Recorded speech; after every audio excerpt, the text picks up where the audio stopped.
Hello, ladies and gentlemen, and welcome to another Dish Shelter Confusion Thursday Night Hangout. This is me being happy, yeah! Ladies and gentlemen, I, of course, I'm your host, Charlie, and I'm joined once again by the prolific counter himself, Zealeus. What's up, good sir of the Charlie of the Ultra Confusion? Hello, Zealeus. Real quick, ladies and gentlemen, this is, of course, the Thursday Night Show. The Thursday Night Hangout, a weekly live show where we try our best to cover the topics most important to you. If you haven't submitted your topic, question, etc., have no fear. All you got to do is drop it in the chat, be it on Facebook, YouTube, or on Twitch, and we'll try to add it to the show. If we unfortunately run out of time, we'll add it to the beginning of the very next show. So without further ado, ladies and gentlemen, let's jump into the show. So, how many times can Charlie say show?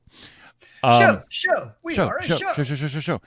So first off, you may have noticed there was no video intro this time. And you may have noticed, and you may notice at the end that there will be no video outro of the show. What? No. So I don't remember how long we've been doing this current intro outro. But it turns out that someone decided to copyright the music. What? So No, not cool, man. We've now lost the ability, and the wonderful, mysterious magic rumor of if it's less than 10 seconds, you can't copyright it, which is total bullshit. So we are without intro outro. Have no fear, though. I am working with a really long-time fan of the show to get us a unique, one-of-a-kind intro and outro for Ultra Confusion. It's going to come very, very soon. So nice. I got to sample a little bit of where he thinks we should go with it, and I liked it. So let's see where it goes. But for today, at bare minimum for today, there will be no intro or outro for the show. So it could be new and approved music licensed for Ultra Confusion's explicit use. Yes. Nice. Indeed. So that sounds like a winning combination. So let's start off the show with something super duper important, because I know Zealeus is going to talk about it for the entire show, and that is, if you were waiting to play the game Lost Ark for free, you could start tomorrow. Indeed, February 11th is indeed tomorrow, unless you're like me in your early founder pack and you started February 8th.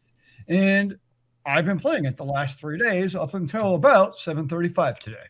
So the question that's burning in everyone's mind, Zealeus, is which founder pack did you go? Did you use the bronze, the silver, the gold, or the platinum? Definitely just the bronze. Okay, so ladies and gentlemen, for those out there who don't know, the bronze is the $14.99 version. I'm assuming that he bought it through Steam.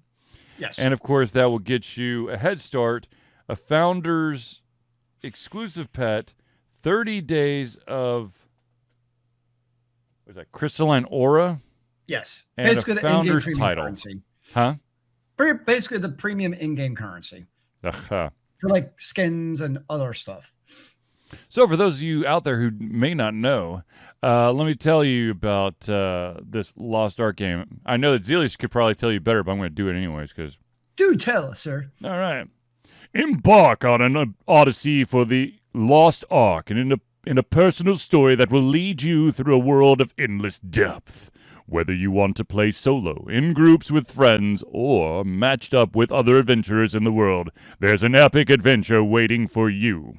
Put your teamwork to the test with dungeons and raids. Compete against other players in PvP. Travel to distant islands in search of hidden riches. Face packs of enemies and colossal bosses in the open world and more. There's something for everyone in the immense world of Lost Ark. Choose from diverse advanced classes. Swap as you go to change your style and experience. Explore 7 continents, hundreds of islands, and all the seas between them.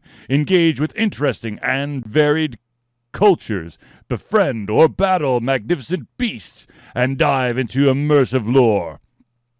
Lost Ark offers easy-to-learn features with unexpected depth and room for customization within the tripod system. Lost Ark's diverse advanced classes invite you to explore until you find the fighting style that's just right for you. Then, you can unlock 3 tiers of customization for each of your abilities, giving you control of your combat style. The same goes for other features. As you continue your journey, you'll find non-combat skills, crafting, guilds, and social systems, and other rich features that bring the world alive. Whether you want to skim along the surface or dive deep into the details is up to you. And just for those who are very curious, the current classes that are available for you are the warrior, the martial artist, gunner, mage, and assassin. So, okay, warrior, so that's like, I think that's, warrior is like every single thing. Your martial artist, that's going to be your monk, that's going to be your Soul Fist is your strapper. Yeah. Your gunner is going to be your ranger. You have a ranger, you have a shooter dude, I forget the name of it, and then you also have an artillerist. Then you have the mage, the magic user, and then the assassin, which is kind of your thief, your whatever. Yes. Your flanker. Hunter. So, Zealeus, tell us about your experience, since I'm sure you've been playing.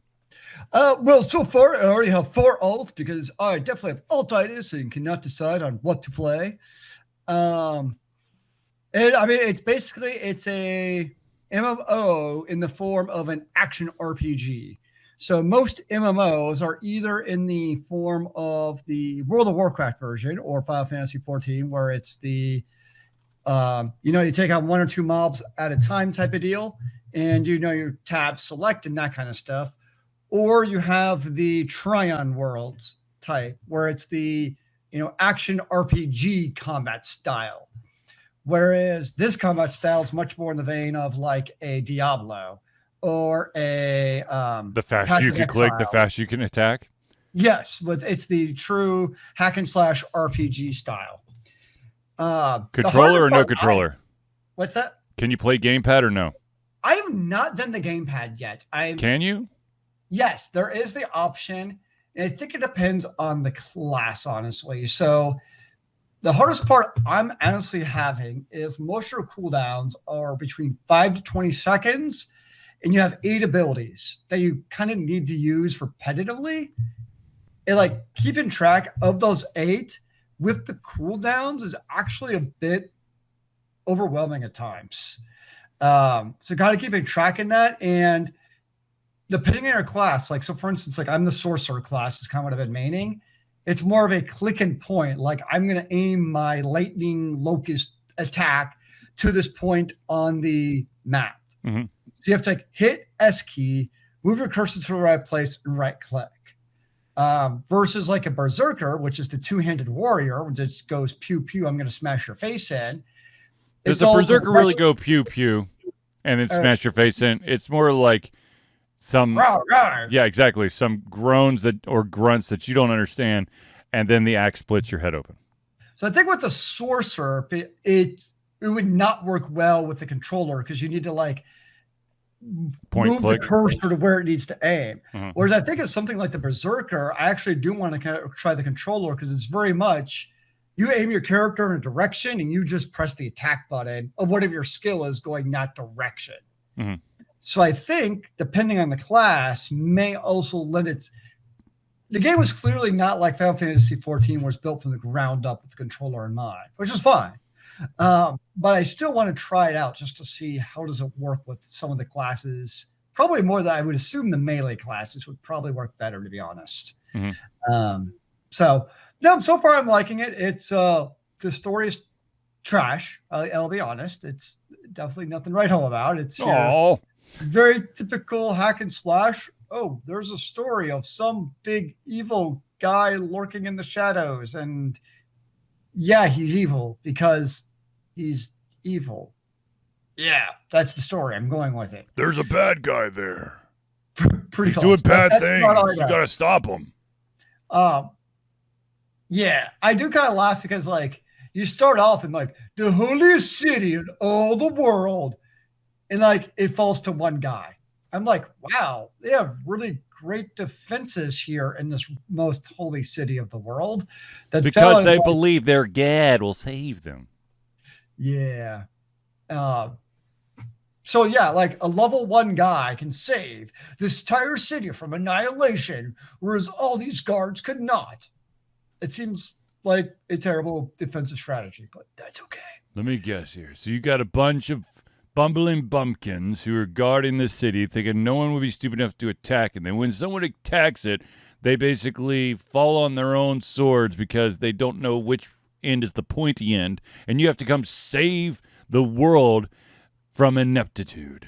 I mean, the attack just kind of happened. Like, you didn't even fall on a sword. It's just like, oh, you're in a dungeon. The city was attacked while you're in the dungeon.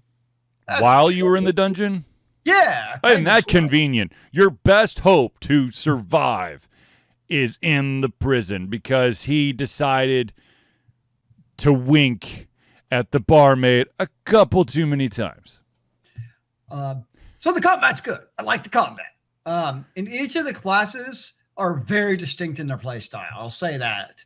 And there are the 15 classes, which there will be tons more. If there's one thing that the developer is known for, apparently, it's releasing content at a rapid, quick pace. But is it solid content? Because there's quite a few companies out there who will basically throw patches at you every 15 seconds, but they don't test them. I mean, everything I've read about like the end game and the additional content they keep on releasing is that, yes, it is solid content. Right. And there's already like a couple of classes that like are open, like for instance, like the Summoner. There's a Summoner class, which is not in the North American release. And sons of bitches. What's that? The U.S. can take on all the classes, okay? Jesus, man. You don't have to hold our hands. We're not going to so. We're not going to faint because of extra classes. So they already have content that should make itself pretty quickly, I would think, to the United States or to the North America, I should say, because it's all NA, not just the U.S. And now here's the fun thing. What is considered NA? North America. Not okay. Canada, Mexico, Iceland, I would assume so. Alaska. I don't actually know. Nova Scotia. I didn't do that much research, man. Jamaica. Well, let me put it this way. It was, up until now, it was only in Korea and Russia. Oh, Lord. What about Europe, man? What NA actually is defined as in this case. Yes. And this is actually, for better or for worse, is going to be like the theme of the show is what is your interpretation of what, like North America.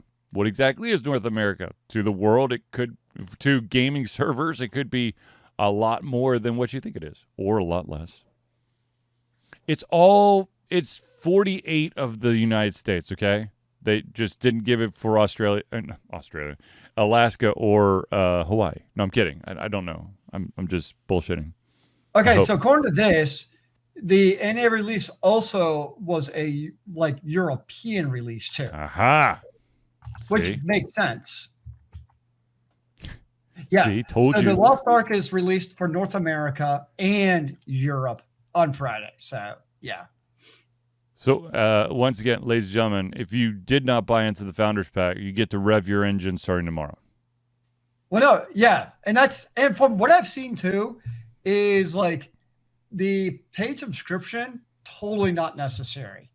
You get some perks like free travel and faster like experience type of things, but like some games, like their perks are like, I remember like Guild Wars 2, for instance, was like inventory space. Guild Wars 2 was pay. But there was also additional pay things you could do too. Oh, well, yeah, you could buy additional space, but... And some of those things were like almost necessary. Another one was Dungeons and Dragons, DDO. Oh, Jesus, yes. Same thing. Where like you had to do the pay to be like basically functional in the game.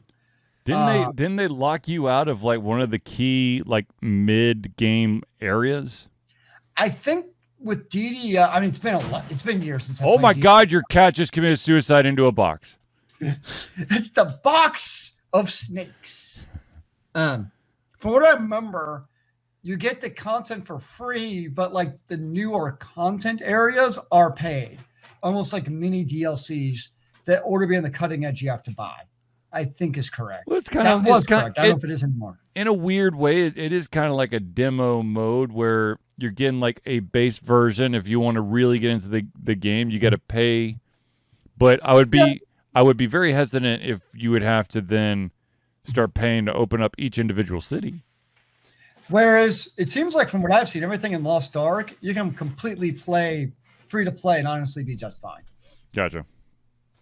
So it's one of those where models for everyone, basically.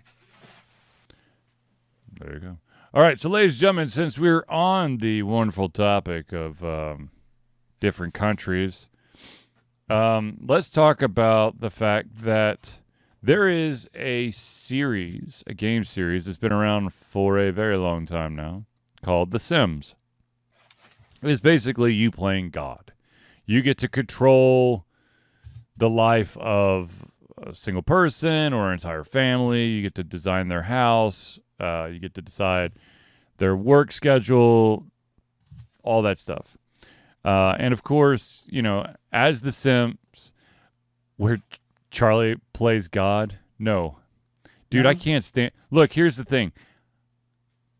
I like building don't get me wrong. I've played The Sims. I've played quite a few versions of The Sims. But I end up basically turning off the price limiter and then just building a house.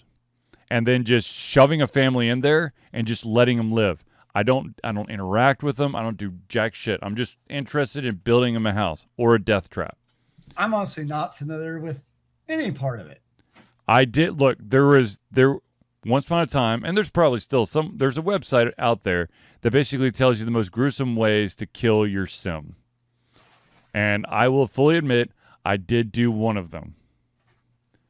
I did build a pool and then take the ladders out of the pool so they couldn't get out, just to see what would happen.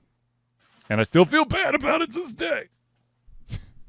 How bad do you really feel, sir?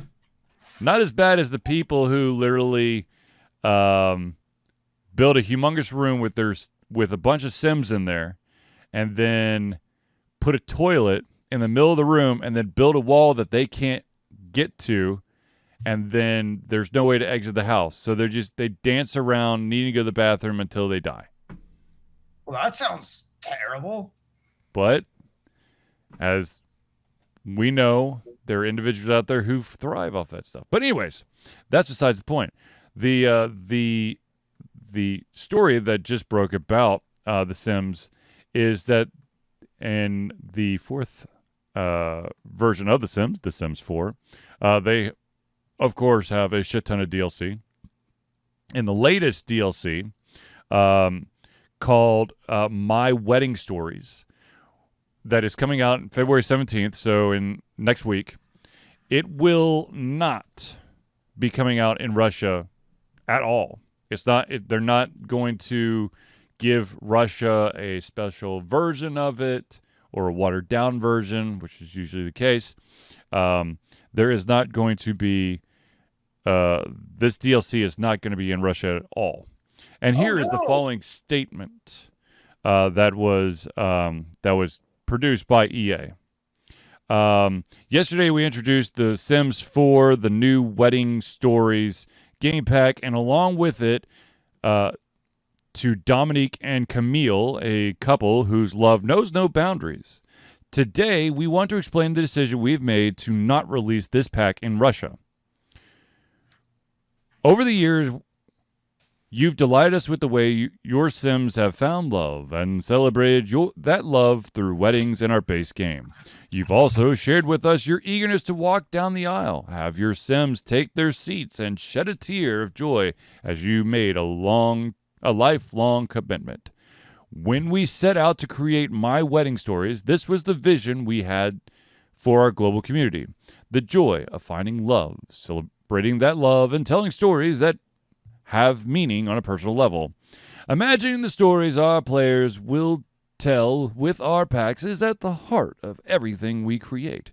For My Wedding Stories, we were excited to introduce to you Dom and Cam. Their love story reflects the lived experiences of so many members of our community and team. As we move through our development and brand storytelling process, we became aware that the way we wanted to tell Cam and Dom's story would not be something we could freely share around the world. Aww. The ability to tell stories, any story, is at the core of what we do at The Sims. Holding back Cam and Dom's story meant compromising the values we live by. We are committed to the freedom to be who you are, to love who you love, and tell the stories you want to tell.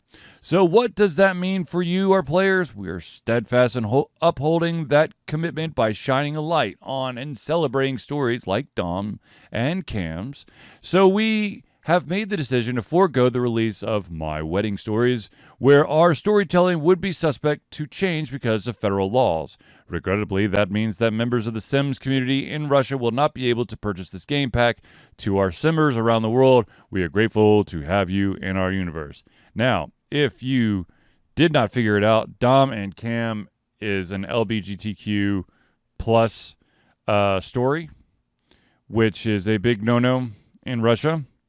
Russia has a lot of homophobic laws, and so instead of compromising that piece of the game, they decided not to release it. Now, I'm very surprised that they're only listing Russia, because I know for a fact that there are several other countries out there who are going to, if they have not already, they're going to lay the smackdown because they are about as homophobic as Russia is. Unless for whatever random reason, the game that The Sims is released in, they don't care as much about The Sims. I mean, it is possible that Russia already let them know that this will not be happening, and maybe the other countries just haven't cared. I don't know.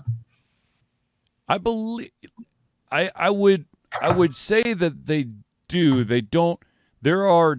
I mean, and Zealeus is very aware of this. I'm basically, I'm preaching to the choir. There are very, very, very, very, very many countries out there who believe that even the mere mention or thought of something that they have decided is not normal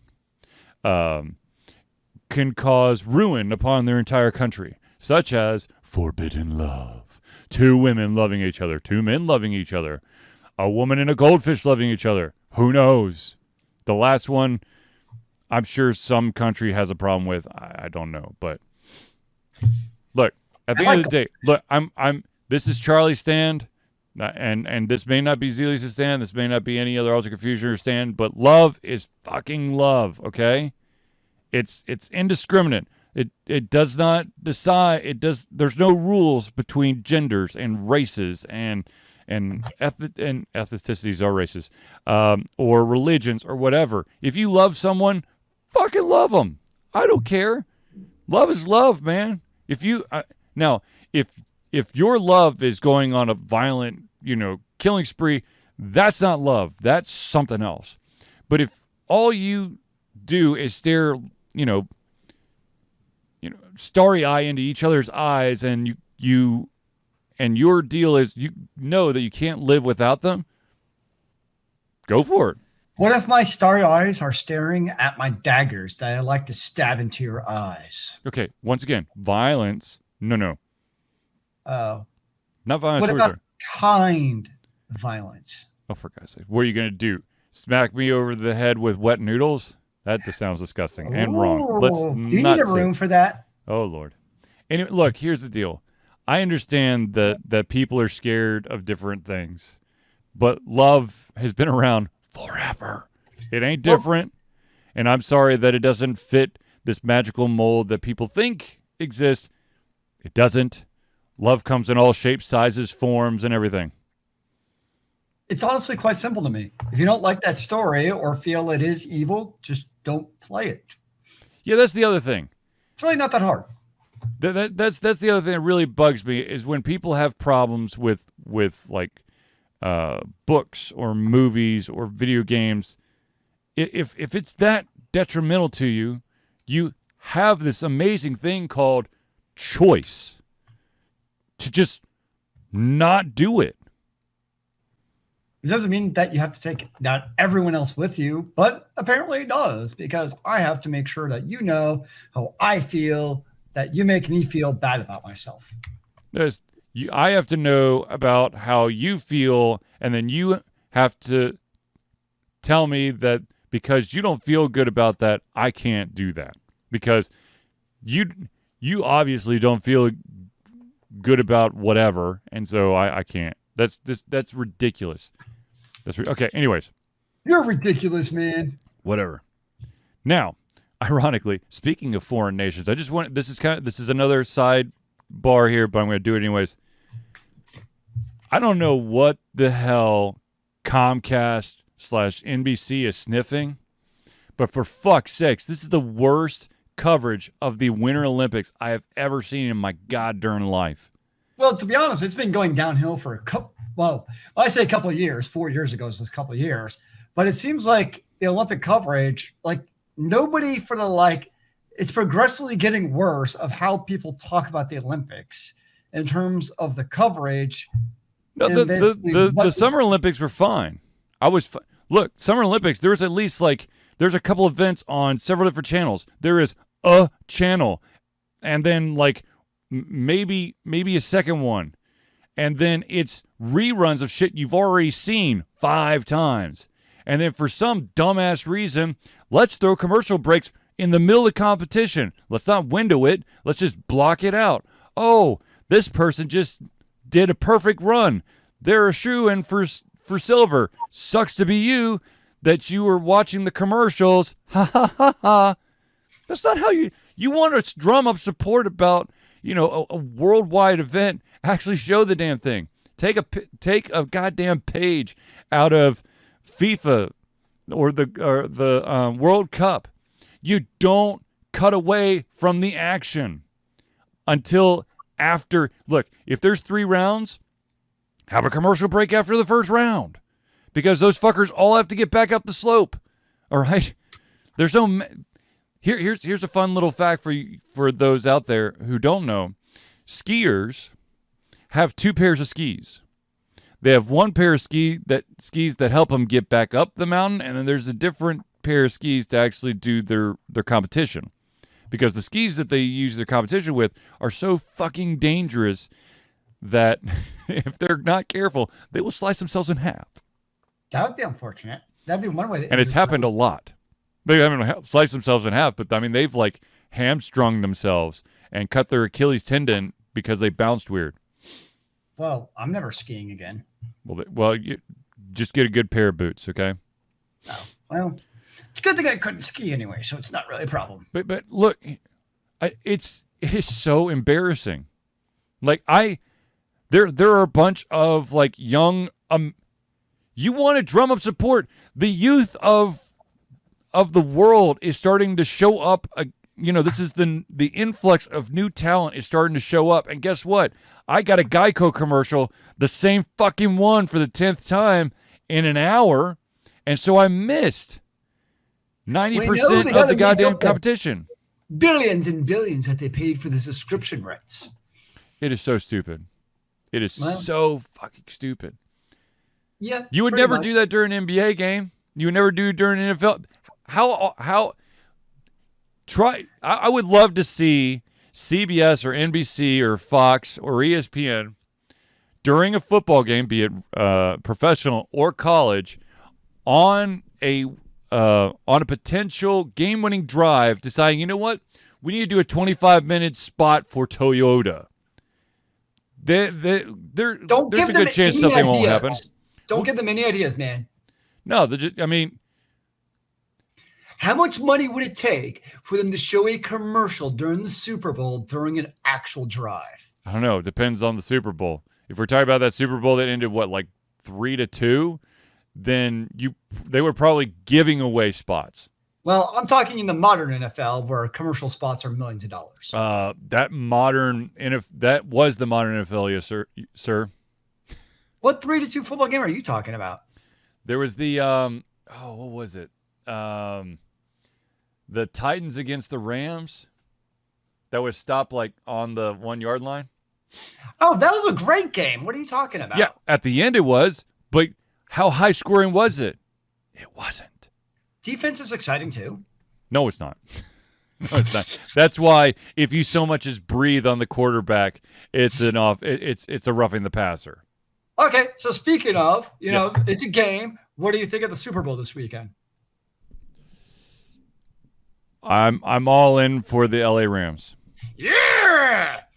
That's my team this week. Like, I want freaking Stafford to win a Super Bowl. Stafford should win the Super Bowl, but that's not why I'm cheering for him. That's not why I'm cheering for the Rams. Because their head coach went to Marist, my high school. Yeah, that makes sense. That's understandable. I'd like to say it's really hard not to like Joe Burrow. Dude, that guy's got some swagger. I tell you what. If he doesn't get both his knees blown out because his offensive line is like a bunch of turnstiles, yep, he's got what it takes. Well, I'll tell you this right now. They better take a life insurance policy because Aaron Donald's coming through there a lot. Oh, it's between Aaron Donald and Von Miller. It could be a rough day back behind. No, it will be a rough day. It's not. It could be. It will be. Joe will be running for his life. Well, and I think we've seen he's able to. So it'll be interesting. Yes. Okay. So, ladies and gentlemen, let me let's move on to the next topic. The next topic is let's talk about the adult animation series that just won't die. Not that it should die. It should never have died in the first place. But it keeps coming back. And that, my friends, is the show Futurama. Futurama is coming back for the third time, ladies and gentlemen. Futurama, of course, was first on Fox in 1999 through 2003. And then it got dropped, and then was picked up on Comedy Central from 2007 to 2013, and then, of course, was dropped. And now Hulu has decided that they have purchased 20 episodes that will start airing in 2023. And as of right now, they have the voice of Fry returning, the voice of Leela, the voice of Amy, and the voice of Hermes returning. And there are a lot of rumors that, of course, they're getting the voice of Bender back, which would not be that big of a surprise because the guy behind Futurama, who's also the guy behind The Simpsons, who's also the guy behind the Netflix show Disenchanted, is really buddy-buddy with the guy behind the voice of Bender, who's also the voice of King Zod in Disenchanted. And the reason why I know that off the top of my head is that I was watching the fourth season of Disenchanted today before the show. I don't even know what Disenchanted is, not going to lie. It's got the Futurama humor, but set it back in medieval times. Interesting. It's good. I mean, that's why the fourth season just got released. So it's doing something right. It is doing something right. But anyways, so this leads me to the question, TV series that make a return. What do you think about the fact that Futurama keeps coming back, Zealeus? I'm probably a terrible person because I've never watched Futurama.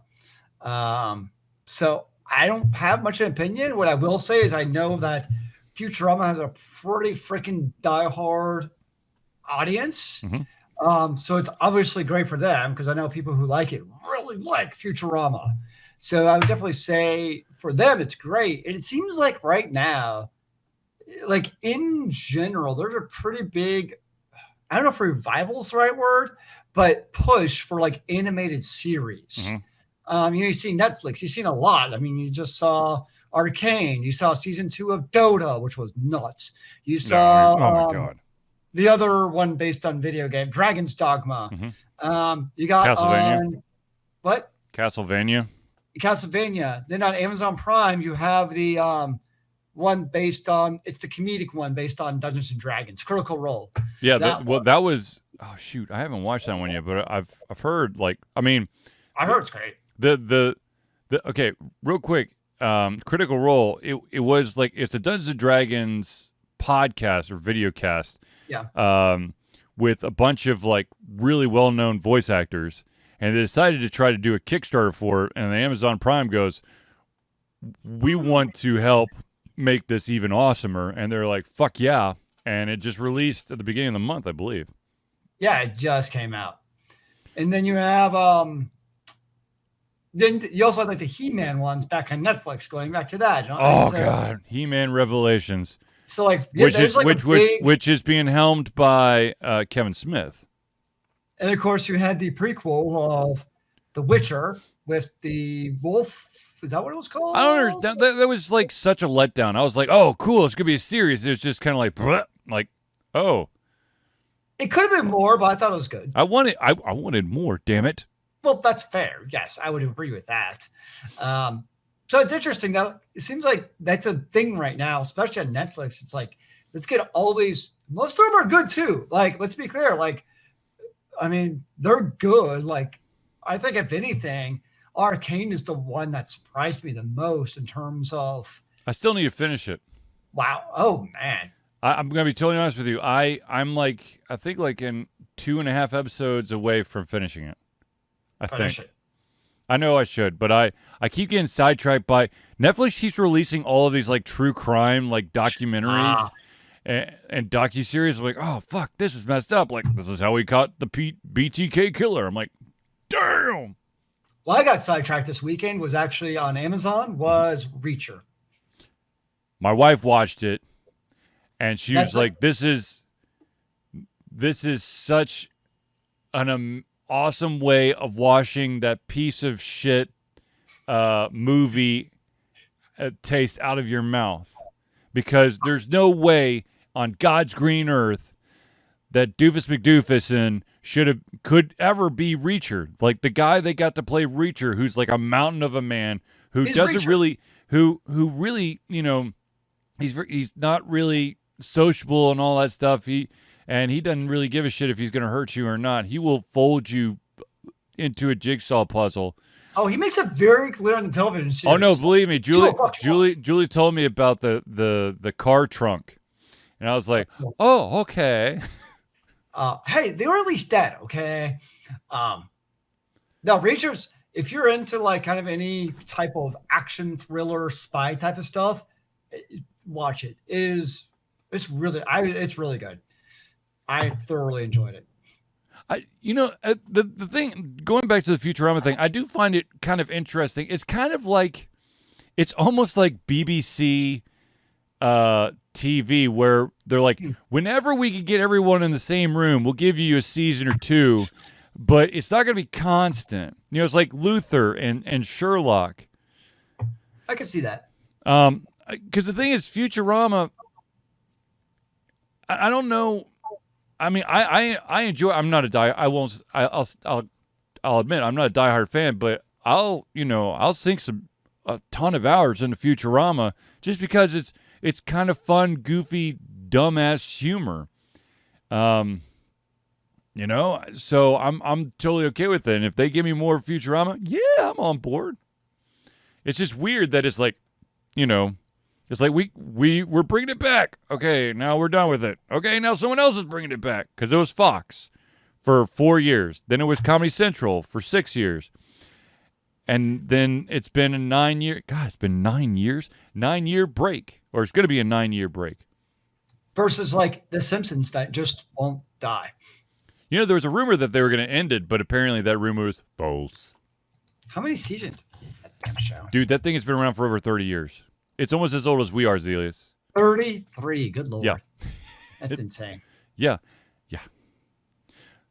So, all right. So the question, the follow-up question I have for you, Zealeus, is, realistically, is there a TV show that you want more of or you want to return? Yes. That's besides Firefly. No, okay. Mine is, people think it's lame, but Legend of the Seeker, man. Season 2, The Legend of the Seeker, which is taken off of the Sword of Truth. It's not the books. It's not Ayn Rand as a fantasy series. Season 1, trash, terrible. Season 2, so much fantasy fun. The characters were fun, a couple of badass characters, but it didn't last past season 2. That's like my show, and it's never coming back. I know this. I acknowledge it. It's not even like Firefly, where there's like petitions. No, there's no more petitions anymore because of all the stuff that's come out about Joss Whedon. Well, okay. Everyone's distanced themselves the fuck away from him now. That's true. Well, before that. Yes. You know, it's like everybody thought that should come back. No, it's like once it was canceled, it's like, yeah, it's done. That's like my show where I'm like, oh, I wish there could have been more of that. And kind of not too dissimilar from sort of Shannara.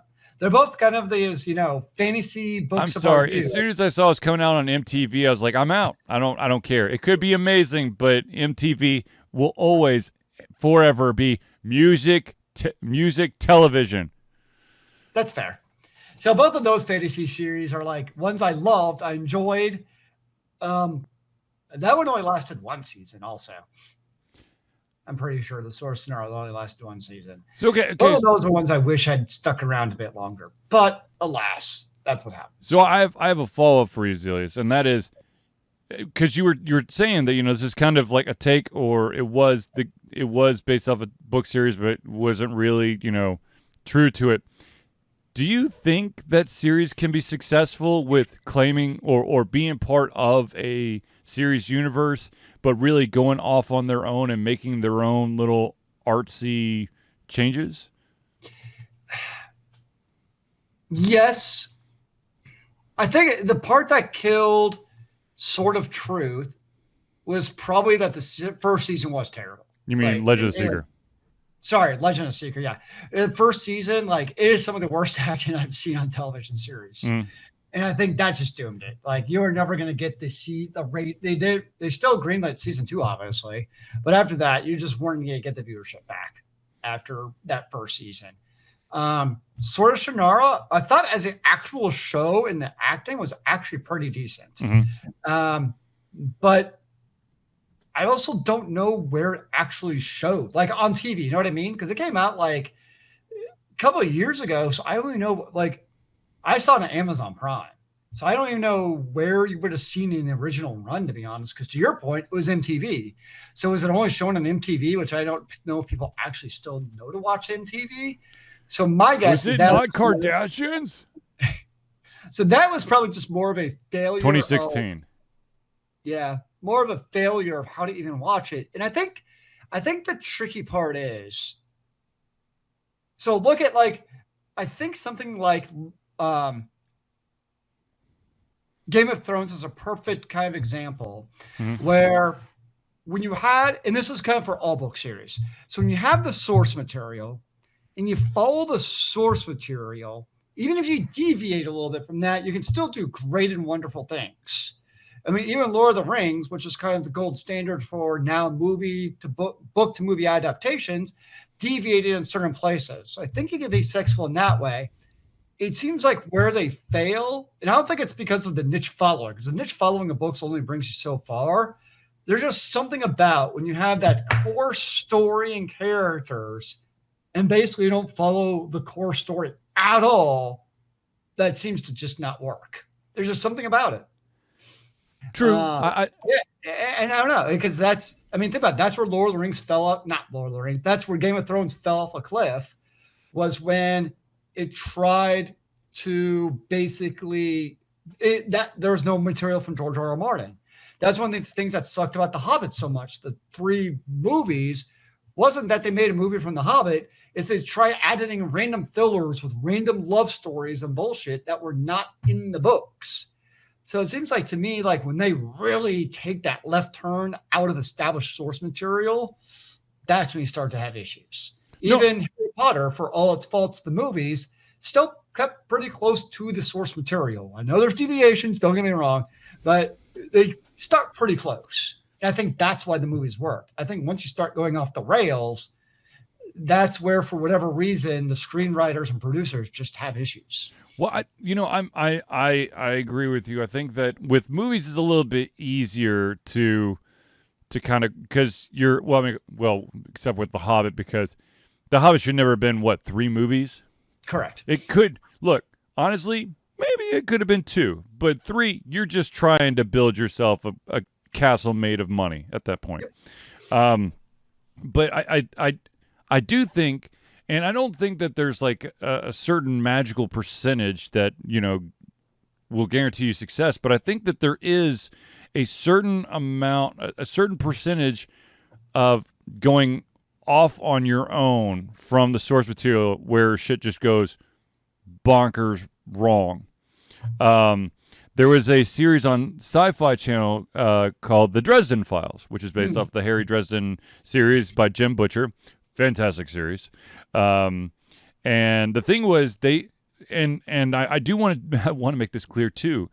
Having the blessing of the author is not enough. Okay? Jim Butcher's like, okay, yeah, we understand you had to make those changes, to whatever.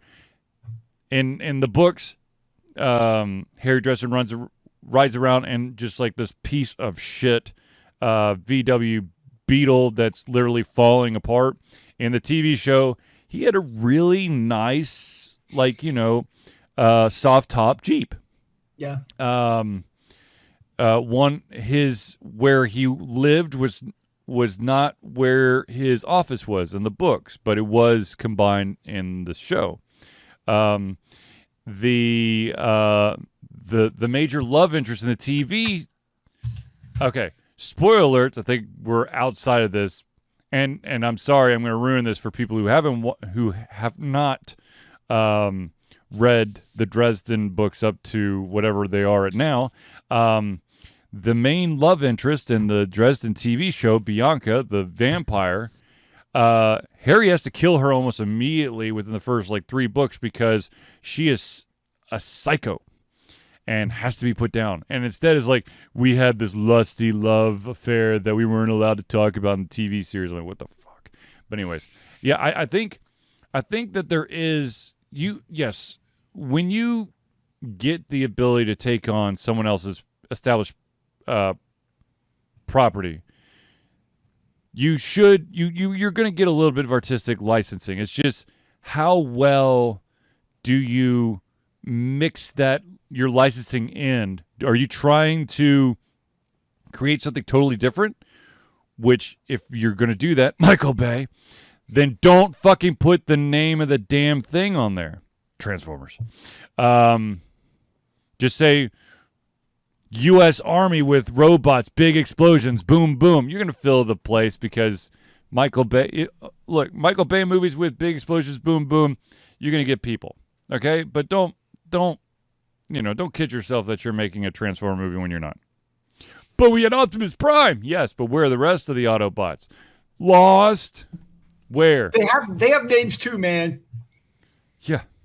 Oh, and Bumblebee is a fucking VW bug. I knew you were going to bring him up. Those Charger. Bumblebee. Does B look like a Charger? No.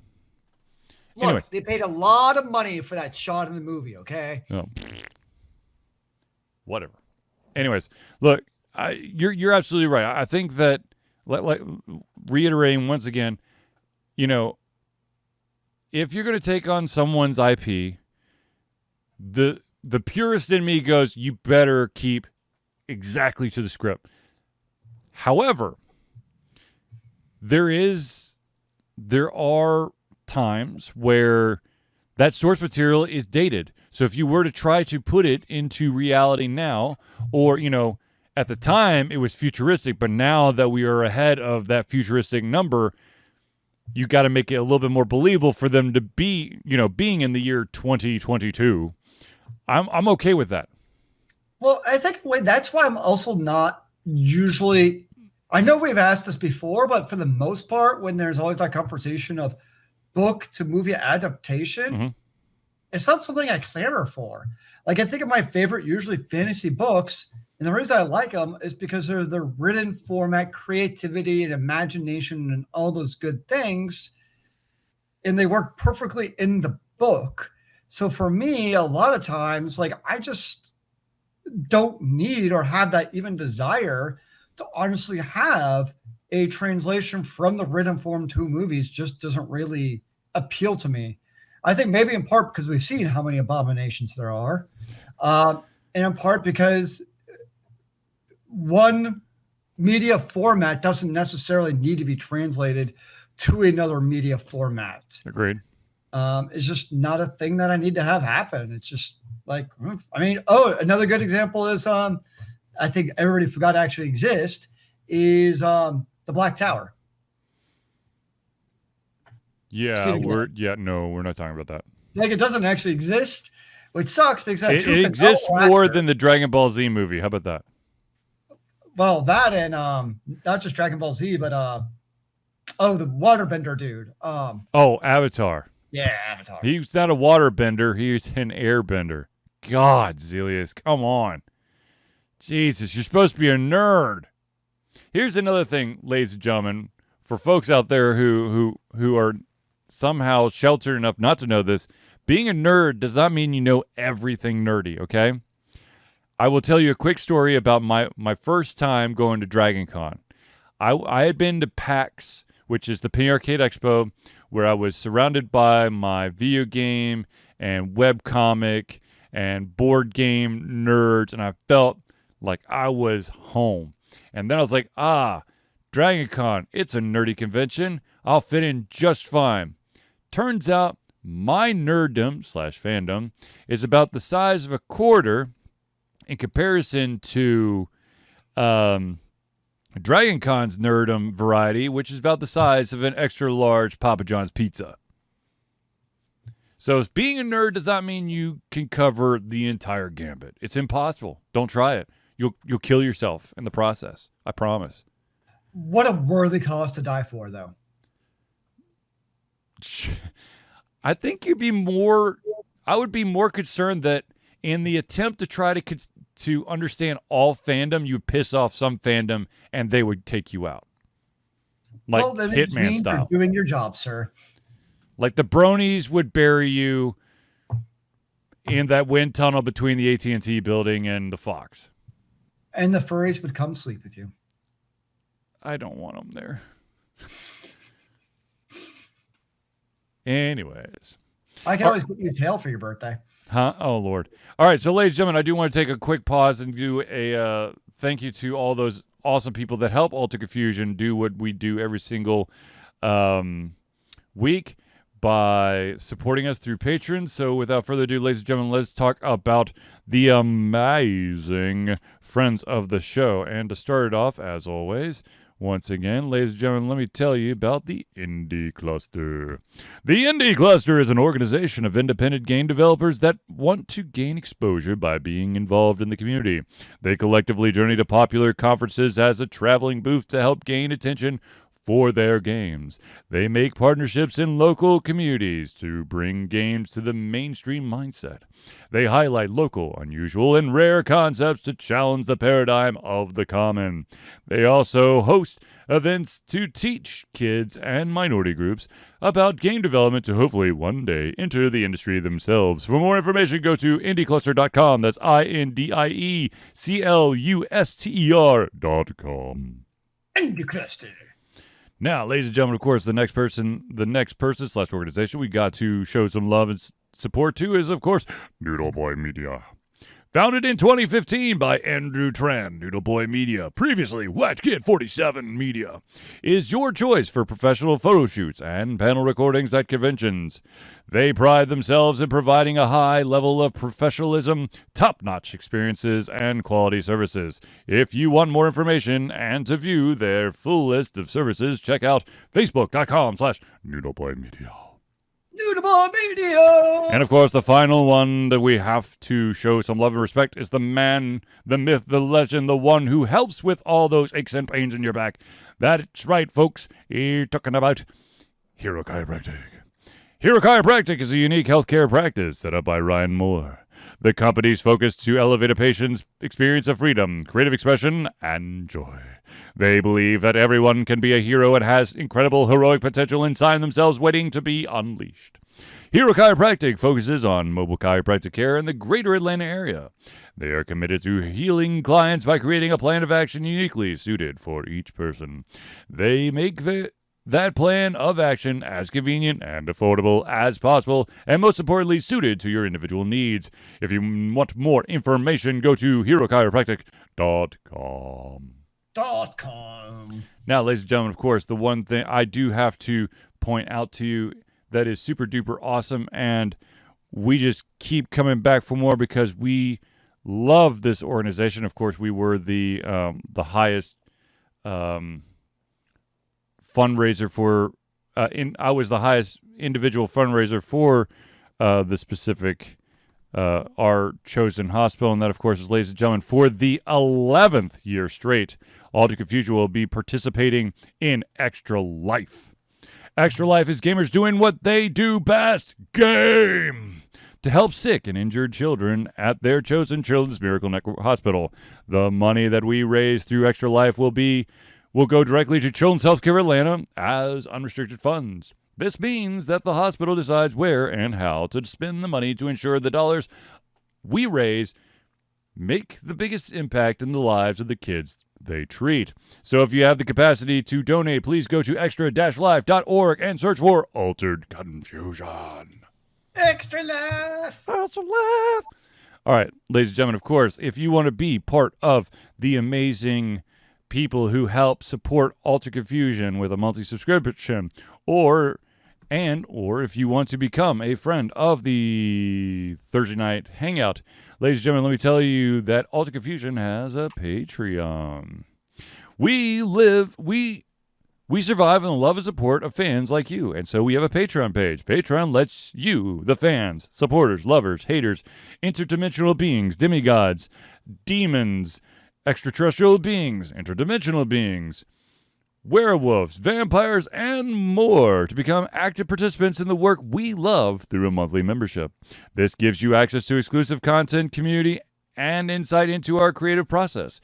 In exchange, we gain a bit more freedom to do our best work and the stability we need to build an even stronger brand. Ladies and gentlemen, we of course have two tiers currently. There's a $1 tier and a $5 tier. At the $1 tier, which is $1 a month or $12 a year, you gain early access to all our playthroughs, and currently you have access to 2 early access playthroughs right now. And, of course, you gain the ability to take part in discussions that are Altered Confusion patron exclusive. Now, if you go for the slightly higher tier, and that is the $5 a month or $60 a year, not only do you get all of the goodies that you would have gotten at the $1 level, but you would also gain your name or organization in the thank you section for every single Thursday Night Hangout. So, ladies and gentlemen, if you can help Altered Confusion be the best Altered Confusion that we can be, become a patron today. And how awesome can we be, sir? Oh, the sky's the limit, especially since we're going to MomoCon. Where does the sky go? No one knows.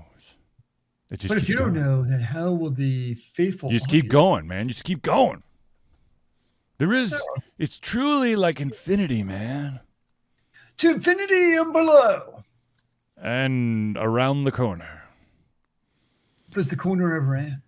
Possibly. All right, so ladies and gentlemen, of course, if you do not want to do a monetary or financial support of Altered Confusion, but maybe perhaps you would like to give something to Altered Confusion to show off the show, or you would like to feed the Funko Pop habit or whatever, what you could do is you can mail it to the following address.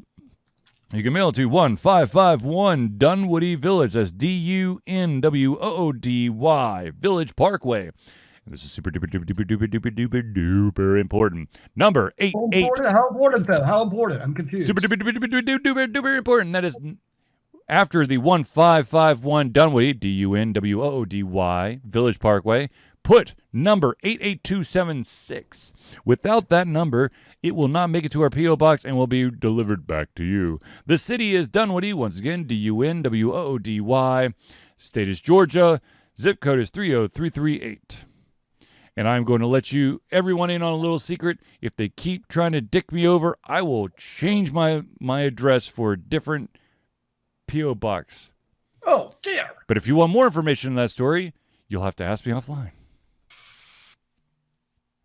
Does anybody know how to talk to you offline? Like, isn't the online tubes the only way of communicating with Charlie? You can catch me on any of our gaming streams, which, of course, are Tuesdays and Sunday nights from 8 p.m. to 11 p.m. Or you can hit us up on Twitter, which is, of course, Ultra Confusio. Without the end, because the end would break the internet. Oh, dear. Of course, you can always leave a comment on our YouTube channel, which is Ultra Confusion LLC, all one word. Or you can just hit us up on Facebook, which, of course, is facebook.com/alteredconfusion. Or, hey, crazy thought, go to www.alteredconfusion.com and comment there. So many options. Indeed. You see how sneaky I got there? I gave you all of our social media information because you're not going to see it at the end of the show because we don't want to fight a copyright infringement because somebody decided, oh, by the way, the music we put under no copyright music, we decided to copyright. So, haha. Sucker. I guess they're like, wow, Ultra Confusion has hit some sort of metric that requires us to take credit for our song because we're getting love and support for that 18 seconds of our 5-minute song. Woo! All right, so we have a time for one more quick story, I believe. Mm-hmm. So, question for everybody out there, and that is that we have all these crazy ass rating systems, right? We got these like 1 out of 5 stars. We got, 0 to 100. We got 0 to 10, all that stuff. Personally, Zealeus, what is the lowest mediocre score that you're willing to go, I'll give it a shot, be it a book, a movie, or a video game?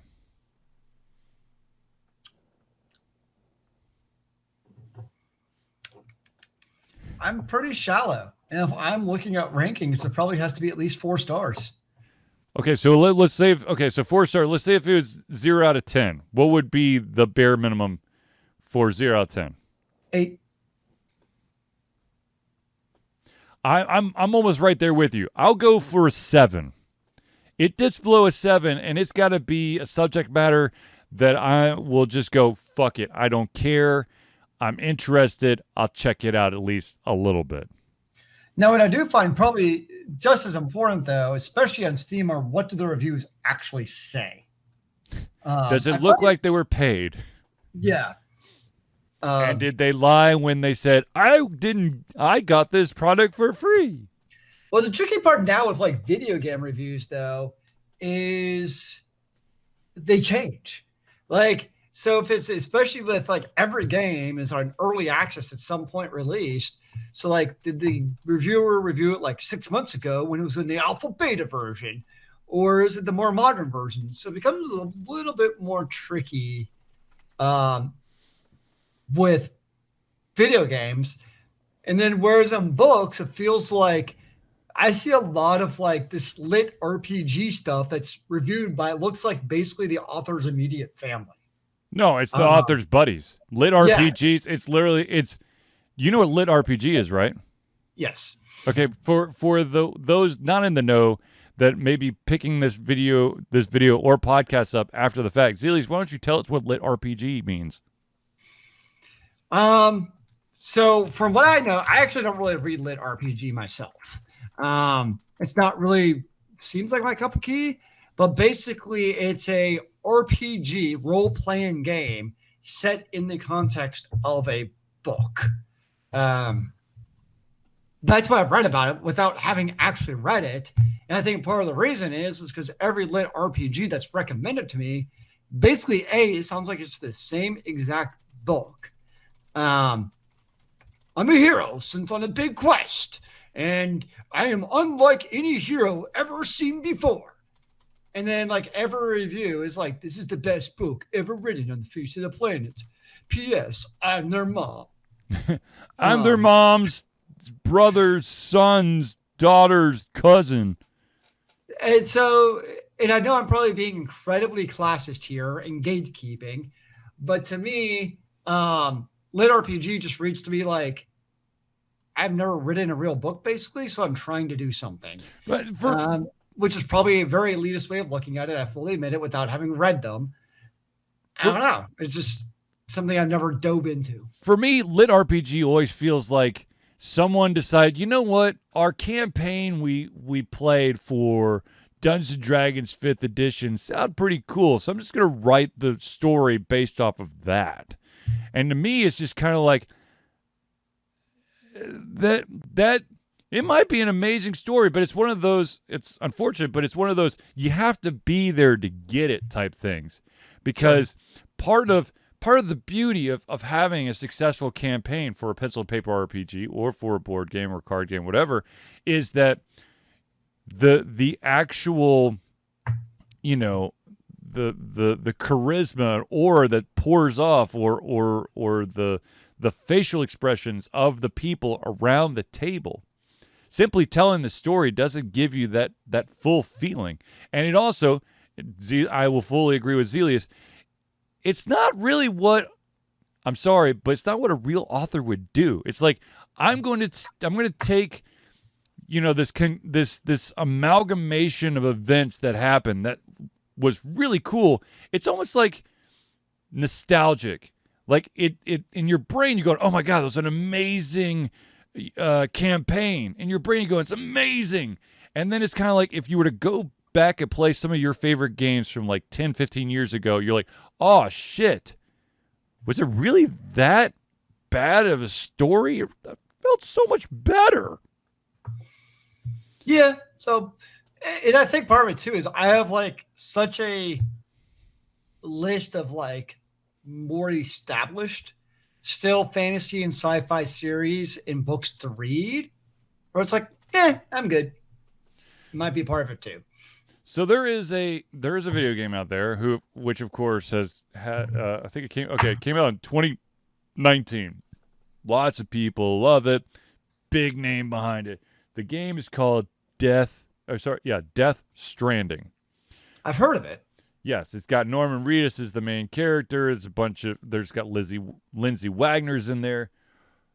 It's an interesting story. Don't get me wrong, but for fuck's sake, oh my God, the entire game mechanic is you go from one place, you pick up a bunch of boxes, you precariously perch them in your sack on the back, and you try to get to the other part. The other thing, you got to dodge people who are going to try to beat the shit out of you to steal your stuff. And oh, by the way, there's some kind of like supernatural shit that's happening that if you're not careful, they'll pull you under and kill you. So literally, it's like apocalyptic mailman. That's literally Death Stranding. That's Mailman. There's a game I haven't thought of in a long time. But this is like Kevin Costner Mailman, okay? Where literally it's a lot. It's like a lot of fucking walking and a lot of fucking trying to control your balance. I can't tell you how many times like, oh, you're about to tip to the left. Try to compensate. You're like, I'm just trying to walk a straight line, guys. Just let me just walk that straight line. Yes. Have I put a shit ton amount of time in? Yes, I have. I'm not gonna deny that. But it's one of those where I really won't have accomplished much, and like 2 hours will have passed because it just took for fucking ever for me to walk from one city to another. And like, but what about the vehicles? Well, the vehicles aren't always available. And even if you have the vehicles, sometimes the terrain is such shit that it's more trouble than it's worth. And oh, by the way, this is not really a spoiler because you're going to learn it soon enough, but you're going to be making grenades that are based off of your pee, your shit, and your shower runoff. Okay? Have fun. There you go. I have ruined it for everybody. No, I haven't. But by the way, if you are curious to see what the two games that are currently in the early access playthroughs for those that are patrons. That, of course, is The Shady Side of Me and The Man of Medan, which is the first of the Dark Picture anthology, which is literally, it is, I think I said this before, but it gave me the, it's the closest vibe to Heavy Rain that I've ever had to deal with. Ooh. And I just like Heavy Rain, I had everybody until the end and I fucked up. Okay. Oh.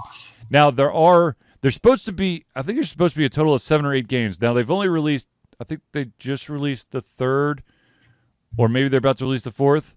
But the second one I'm going to start playing, and I'll record that, and that'll of course be your next early access playthrough. It is really a storyline filled with quick time events, and all your fucking decisions. Oh my God, they're going to affect you either for better or for worse. What's the game called? The first one, the series is called the Dark Pictures Anthology. The first one was Man of Medan. The next one is Little Hope, and that's the one I'm going to start playing probably tomorrow, or sorry, over the weekend or something. Nice. Now, I finally have a replacement for my gamepad. So if you have been watching me on the streams, you may have noticed that my character will start walking in directions without me consciously being aware of it, because my gamepad's been broken, and I know it. I have all these games, so I've got to have them on knees. No, I have no on my knees. So, but I was able to scrounge up enough to get myself a new controller. So there's no it. Playing Death Stranded with a working controller, so much better, because the thing is, once you start losing your balance, you're going to have to use the trigger buttons to try to regain it. And let me tell you, it's really hard to regain your balance when your left analog has decided you're going, let's see, in the northwest direction, even if you're not touching me. So you're trying to regain your balance, and you're still kind of just tipping to one side because that's what the controller's telling you to do. There you go. Anyways. All right. So, ladies and gentlemen, once again, we're going to wrap up here. Unfortunately, you are not going to see the outro because it is now copyrighted. The music's now copyrighted. I am working with someone to fix it, a longtime fan of the show. I totally forgot to ask him what his company name is, and that's why I'm kind of being vague about it.